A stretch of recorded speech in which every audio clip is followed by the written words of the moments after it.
গুৱাহাটী এখন ধুনীয়া ঠাই। ধুনীয়া বস্তু নষ্ট কৰিব নাপায়।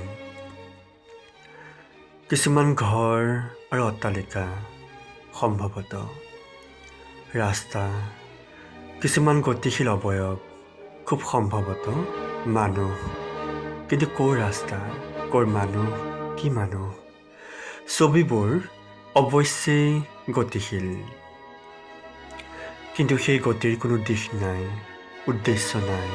আপাত দৃষ্টিত এটা বিপৰ্যস্ত যথেষ্ট গতি। সপোনত যেনেকুৱা হয়, বহু মানুহৰ ভিৰ, বহু অট্টালিকা, বহুতো চহৰ, বহুতো ৰাস্তা, ষ্ট্ৰীট আৰু ট্ৰাছে আৰু ভিয়া আৰু বুলভাৰ। হঠাৎ এই পাৰ্থিৱ ছবি সমষ্টি শেষ হৈ গ'ল।